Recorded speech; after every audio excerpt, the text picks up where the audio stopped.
number 24 in your program, number 1 in your heart, Willie Mays. Say hey, say who, swinging at the plate, say hey, say who, say Willie, that Giants kid is great. Long before Willie Mays was a national icon, he was a 20-year-old baseball prodigy, debuting with the New York Giants. It was 1951, the golden age of baseball, and Mays wasn't your typical rookie. He had played professionally in the Negro Leagues since he was just 16 years old, and he brought that league's exciting brand of play with him to New York. Willie Mays gets a great ovation from the crowd. He runs the bases like a choo-choo train. He could do everything on the field: run, hit, catch, throw, and he did it all with style and flair. I felt that people pay their money to come to the ballpark. I must do something other than just catch the ball or hit a home run. He made casual basket catches to delight the fans, and famously wore a hat that was one size too small. That way, it's never going to stay on. Fans like to see you go back and pick up your hat. They like to see it come off your head. Willie Mays played like an overgrown kid having the time of his life. And when the press noticed his habit of forgetting names and simply yelling to get your attention, they gave him a nickname, the Say Hey Kid. Say Willie, what you gonna say? Say hey! Willie Mays would win National League Rookie of the Year honors in 1951 and help the Giants come from 13.5 down to catch the Brooklyn Dodgers, setting up one of the most famous moments in baseball history. One in which Mays, who was on deck at the time, had a front row seat for.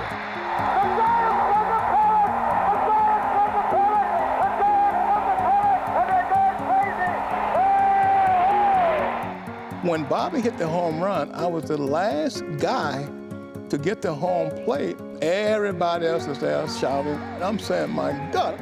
Even though the Giants' luck would run out in the World Series, 1951 was a magical beginning. Few rookies have ever been as popular with a fan base as Willie Mays in New York City. These kids grew up with me. They knock on my window. I would go out, play stickball for about an hour, 2 hours, and then I buy everybody ice creams. Unfortunately for Giants fans, Mays would spend the next 2 years in the Army after being drafted. But when he returned in 1954, Mays and the Giants picked up right where they left off. The Say Hey Kid led the league in batting and captured MVP honors. In that year's World Series, Mays was the one making the highlights as the Giants swept the Indians.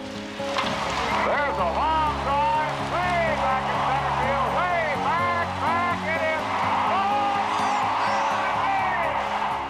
is. That play would become known simply as the catch and attained an iconic place in sports history. Do you feel that was the greatest catch you ever made? If they say it's the greatest, I take that. You'll go along with that. I go along with that, yeah. When a moment is attached to a truly iconic player, then it takes on added meaning. If Joe Jones makes a back-to-the-plate catch in the World Series, it's still a great play, but it's not Willie Mays, and therefore it doesn't stay in the imagination. More than 6 decades later, the catch still resonates. Willie Mays style catch. The Willie Mays. Shades of Willie Mays again. In a way, Willie Mays became our touchstone to a bygone era, a time preserved in grainy black and white. The next World Series would be the first broadcast in full color.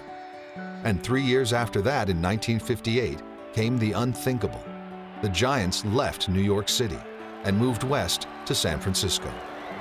To all intents and purposes, Willie Mays, greatest player of his time, was starting all over again, having to prove himself to a new set of fans. San Francisco built Willie so high, and they found out that Willie was a human being. He strike out, whatever, and they can understand. Every time I went to the plate, they were expecting a home run out of me. But why? Why are they bored me? Mays would do his best to win them over. In the '58 season, he set career-high marks for hits and average. There's a swing, a long drive to deep left center field, and hit it. Bye-bye, baby! But to many in the Bay Area, he was still New York's superstar.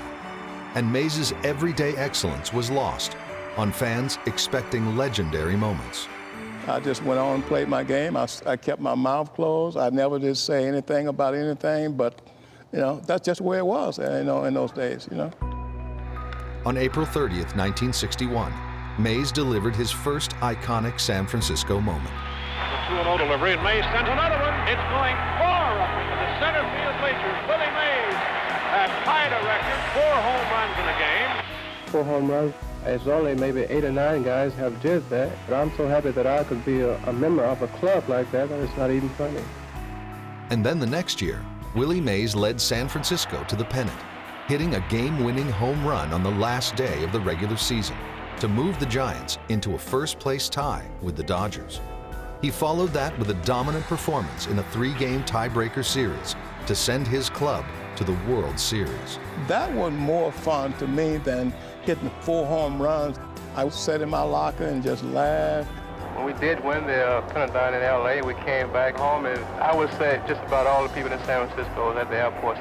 The Giants would eventually fall in heartbreaking fashion to the Yankees, losing Game 7 on the game's final play. But for Mays and San Francisco, the tide had turned, and the love affair would be lasting.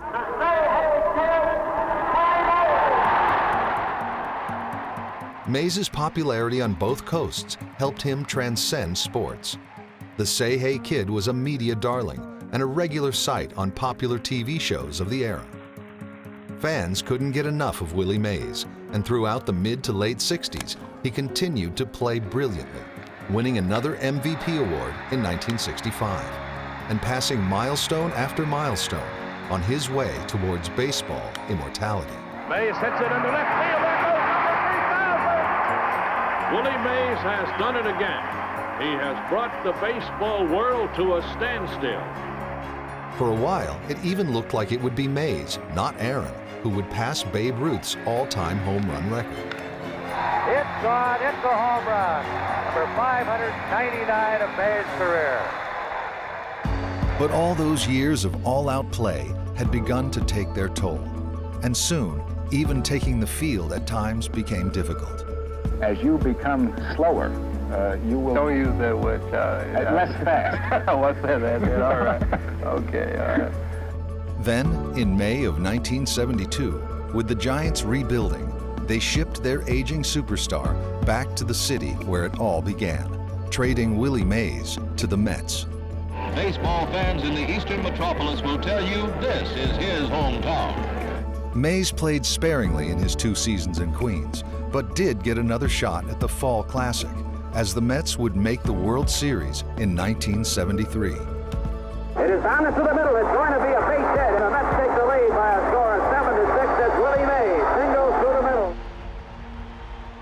The Mets ultimately lost to the A's in 7 games, and that series would be the last time Willie Mays would ever play on a Major League Baseball field.